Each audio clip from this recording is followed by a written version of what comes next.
मर्दियाला।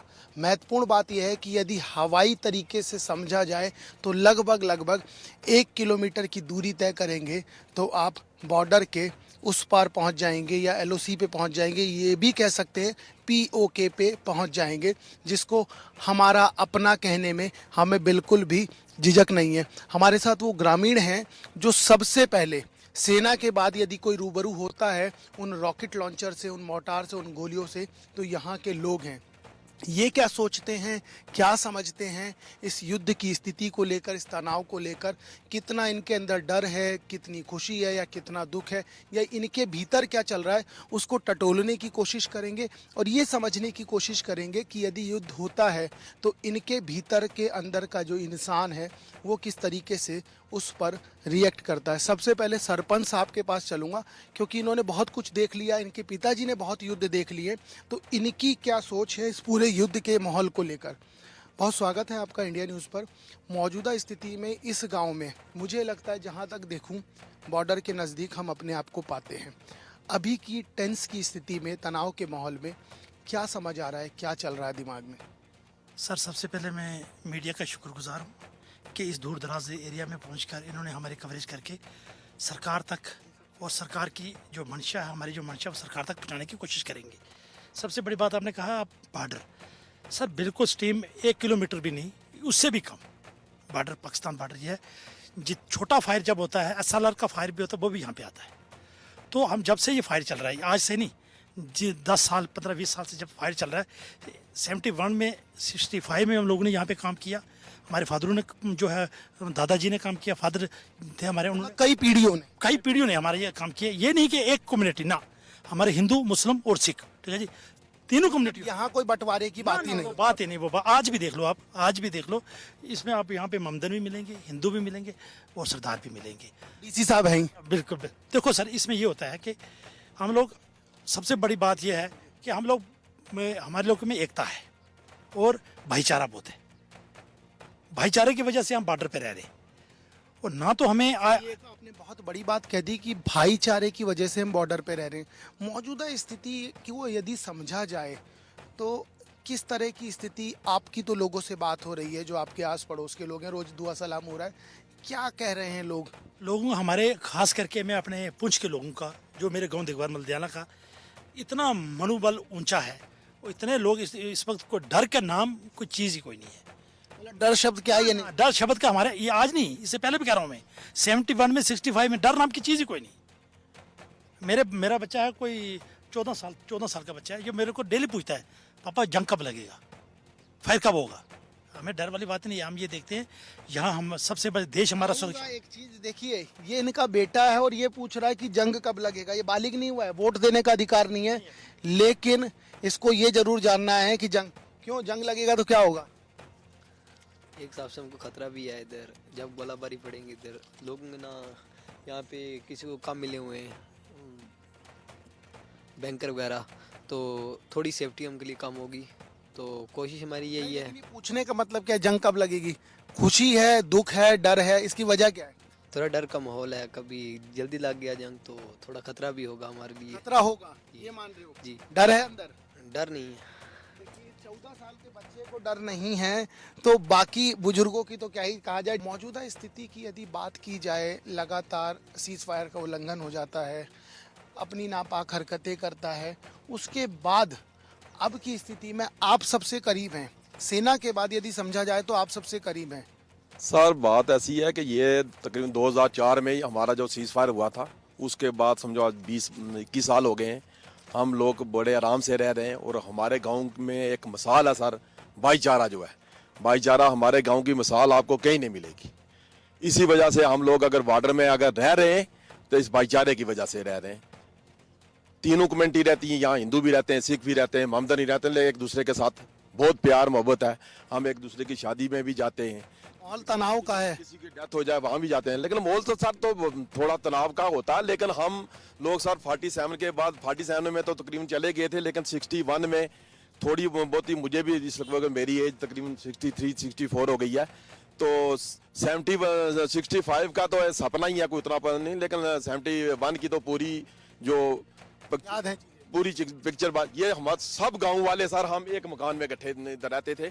एक वो दौर भी देखा। वो भी दौर देखा, सभी कमेटी के लोग एक ही घर में रहते थे, चलो आपस में एक दूसरे के साथ बातचीत भी करते थे, बड़ा अच्छा माहौल था।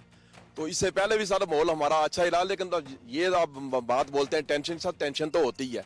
अगर जब जंग होता है, कहना तो बड़ा आसान है सर, जंग में तो टेंशन चाहे बड़े से बड़ा हो, छोटे से छोटा, टेंशन तो थोड़ी बहुत ही तो होती है। बाकी ऊपर वाले की दया से इससे पहले तो हमारे गांव में ऐसा सर नहीं हुआ, अच्छा ही रहा, कोई ऐसा नहीं। बाकी अब जैसे सरपंच साहब ने बताया सर, ये एक छोटा सा फायर भी जब आता है ना, वो भी सर ये हमारा हाई स्कूल है, इधर माटर हमारे हाई स्कूल में पढ़े, इन गाँव में पढ़े, ना तो हमारी फोर्स जो सीलिंग पर करती है तो ना उनकी करती है सर, ये नहीं है। लेकिन जब जो होता है ना सर, पोस्टों पे एक दूसरे पर मारते हैं तो वो दाएं बाएं हो जाता है। अगर ऐसे मारें तो फिर तो बॉर्डर में रह ही नहीं कोई सकता सर। ये दोनों तरफ से, ये नहीं कि हम अपनी तरफ से बोलते हैं, उनकी तरफ से भी है सर। सिविल पर कोई ऐसे नहीं करता, जब फिर होता है तब सर लेकिन वो कहते हैं गोली पूछ के नहीं लगती। पूछ के नहीं लगती। बाकी सर ये इसकी रेंज ये तो हमारा गाँव तो तकरीबन 5 किलोमीटर 1 किलोमीटर है, ये नीचे तक सर जाती है, हमारे पूंछ तक गोलियां जाती हैं, जब अच्छा, पीछे तक भी जाती हैं अगर फायरिंग जब। बहुत बेहतर निकल के आई कि बचेंगे तो शान से रहेंगे, नहीं तो तिल तिल के तो नहीं मरना। आपके गांव ने तो स्पष्ट कर दिया। बिल्कुल सर, ये मेरे दिलेर लोग हैं ये। लेकिन मैं एक बात गवर्नमेंट से ये कहूँगा कि जिस जगह पे हम रह रहे हैं, इससे पीछे भी मेरे गांव है 2, नूरकोट नकरकोट, देखभाल मलदयाला। यहाँ से हमें माइग्रेशन करके सिटी में नहीं भेजना। हाँ बिल्कुल, फौज के साथ हैं, फौज के साथ रहेंगे, हम यहाँ से कहीं नहीं जाएंगे। ठीक है जी, अगर फौज वहाँ पे मरेगी तो हम यहाँ पे मरेंगे। देखिए कितनी बड़ी बात कह दी कि हम छोड़ के जमीन नहीं जाएंगे, यदि वहाँ कुछ बुरा होगा तो हम अपने साथ भी बुरा करवा लेंगे, लेकिन इस जमीन इस घर को छोड़ के शहर की ओर नहीं जाएंगे। देखिए ये जिंदादिली है इस देश के लिए, क्योंकि सबसे पहले यदि कोई सिविलियन, यदि कोई आम आदमी, यदि कोई मेरी तरह आपकी तरह कोई सामने मौजूद रहेगा तो ये लोग रहेंगे। इन्होंने अपने घरों को कितनी बार टूटते देखा, कितनी बार बनते देखा, और आज फिर ये ऐलान कर दिया कि हम यहाँ से आगे नहीं जाएंगे, वहाँ कुछ बुरा होगा तो हमारे साथ बुरा होगा। अब यदि चीज़ें विपरीत होती हैं तो घरों में राशन और तमाम सारी चीज़ें, उसके लिए तैयारी शुरू हो गई है। सर ये मैं ये कहूँगा कि आज मैं कहीं एटीएम के सामने खड़ा था, कुछ लोग जो ये मैं ये नहीं कहूँगा कि सभी लोग दिले रहे हैं, कुछ लोग जैसे किसी को एडवाइजरी मिली या नहीं मिली, उसको जो है ऑपोजिट लेके लोगों ने पैसे निकालना शुरू कर दिए बैंकों से। लेकिन सर मैं इस वक्त में मंदिर के सामने खड़ा हूँ कि आज तक मैंने घर में स्पेशल चावल नहीं लाए, आटा नहीं लाया। मेरे घर में इस वक्त 2 kg आटा नहीं है, तो कोई डर नहीं है सर। क्या होगा अगर हमारी फौज इतने बड़े पहाड़ों में वो बिना खाने के या किसी व्यवस्था के इलेक्शन लड़ेंगे या वो जंग लड़ेंगे, तो हम लोग क्या 2 दिन भूखे नहीं रह सकते, 4 दिन भूखे नहीं रह सकते? कुछ और लोग हैं जो इस तरह के जो हमले होते हैं उनसे खुद भी पीड़ित हैं, उनसे समझ लेते हैं आखिर क्या हुआ था और कब हुआ था। सुभाष जी, आपने ये कह दिया कि तिल तिल के नहीं मरना, हिसाब बराबर हो जाए, हमारे बाद जो आएगा वो तो बेहतर जी लेगा। आपको भी शेल लगा था, कहाँ लगा था और कब लगा था? मेरे को 2000 में लगा था, यहाँ ये बाजू पे, ये बाजू। तो इसका उपचार कैसे हुआ और ये क्या हुआ, क्या था इसमें? 4 साल इसका ठीक कैसे हुआ था, कहाँ ठीक हुआ था? जम्मू में, बख्शी नगर जम्मू में। जम्मू में ठीक हुआ? हाँ जम्मू में। ठीक है, और जब ये लगा था तो आप कहाँ पर थे? मैं खेती में काम कर रहा था। और आपके हाथ में आके गिर गया था? हाँ ना, पास पड़ा, पास उसके स्प्लेंडर लगे थे सारे। हाँ ठीक, आप कुछ बता रहे थे, आप साथ थे, एक बार आप आएंगे। ये क्या हुआ, क्या था? ये सर उधर हमारा चक्की भी है, इनकी जमीन भी है, जमीन के पास ये खड़े थे उधर, तो पीछे से लगा ये माटर पड़ा और उस माटर के स्प्लेंडर से ये इनके बाजू को लग गई थी। उसी वक्त हम इनको उठा के ले गए थे सिटी में, तो फिर थोड़ा उपचार करने के बाद फिर इनको जम्मू भेज दिया गया था। जम्मू जीएमसी में इनका इलाज हुआ। अभी ठीक ये 2-3 महीने तकरीबन उधर अभी हाथ आपका ठीक काम कर रहा नहीं है? सर, हाथ नहीं ना काम, बाजू ही नहीं है, तो क्या बाजू। तो ये हाथ मूवमेंट नहीं है इसमें? हाँ वो इसमें ना के नहीं बराबर है, है। नहीं ना के बराबर। ना के बराबर है। बालाकोट बॉर्डर से तकरीबन हवाई यात्रा तय करेंगे तो 1 किलोमीटर का सफ़र तय होगा। जहां मैं मौजूद हूं दिगवार मर्दियाला इस गांव का नाम है। और सबसे महत्वपूर्ण बात यह है कि अब मौजूदा स्थिति में जितने भी बंकर बनाए गए हैं उन बंकर में साफ़ सफाई और जो दूसरी व्यवस्था है उनको करने का काम चल रहा है। ऐसा ही एक बंकर जिस मैंने गांव का जिक्र किया दिगवार मर्दियाला, उसमें भी है। वहां पर भी अंदर साफ सफाई, लाइट और इन सब तमाम चीज़ों की व्यवस्था की जा रही है, क्योंकि कब क्या होगा ये नहीं पता। कुछ लोग हैं उनसे बात करूंगा और समझूंगा कि आगे क्या तैयारी पूरी कर ली जा रही है अपनी तरफ से, मान लिया जाए। हाँ, हमारे पूरी तैयारी कर ली है। ये हमारा जो बैंकर बना हुआ है हमने इसकी साफ सफाई सभी कर ली है। इसमें लाइटें लूटें लगा दी हैं समझो ने।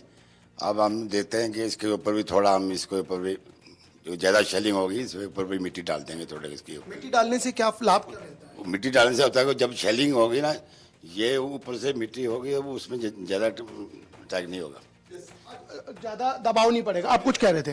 ये सर जो मिट्टी डालने से ये फायदा होता है, खासकर इधर हमारे तो बड़ा तो तोप का गोला तो लगता नहीं है। जो माटर है, माटर हमारे गांव में बहुत गिरे हैं। ये हमारा स्कूल है साथ हाई स्कूल में, इसमें कम से कम 4-5 इसमें गिरे हैं। मेरे मकान में पहले मकान था, कच्चा मकान था, उसके ऊपर भी लगा था। ये हद से ज्यादा तकरीबन 6 इंच या 8 इंच मिट्टी ऊपर से ही। बाकी कच्चे मकान में ये इतना फोर्स नहीं होती, लेकिन लेंटर को तो ये फाड़ के नीचे आ जाता है। मिट्टी मिट्टी डालने से ये फायदा होगा कि अगर कोई अगर पड़ता ही ऊपर ही ब्लास्ट हो जाएगा, इसका नुकसान नहीं होगा। अच्छा, इसका नुकसान नहीं होगा, जो नीचे लोग रहेंगे उनका भी नुकसान नहीं होगा, क्योंकि मिट्टी डालने से ये होता है कि इसकी जो फोर्स हो कम हो जाती है। आपकी तरफ से तैयारियां पूरी तैयारी, जो सख्त जगह ये ज्यादा जो इसकी फोर्स ज्यादा बढ़ जाती है। अच्छा, इनकी तरफ से तैयारियां पूरी कर ली गई और समझा जा सकता है लाइट वाइट की व्यवस्था, रसद की व्यवस्था, पानी की व्यवस्था, ये तमाम चीज़ें पूरी कर ली जा रही है। क्योंकि जिस तरीके से गाइडलाइन जारी हुई और गाइडलाइन जारी होने के बाद अब जो ग्रामीण हैं, जो एलओसी के इलाके पर हैं, वो लोग अपनी तरफ से अपनी तमाम व्यवस्थाएं पूरी कर ले रहे हैं। और कहते हैं ना, जान है तो जहान है, इसलिए जान की व्यवस्था पहले की जा रही है ताकि सब चीज़ बेहतर हो सके, सब चीज़ सकुशल हो सके। इस समय सहयोगी महावीर साहू के साथ दीपक विश्वकर्मा, इंडिया न्यूज़, पुंछ। पाकिस्तान के साथ सिंधु जल संधि के निलंबन के बाद भारत अब जम्मू कश्मीर में रुके हुए अपने जल विद्युत परियोजनाओं पर तेजी से काम कर रहा है। खबर है, भारत चिनाब और झेलम नदियों पर नई परियोजनाएं शुरू कर सकता है। इसके अलावा वो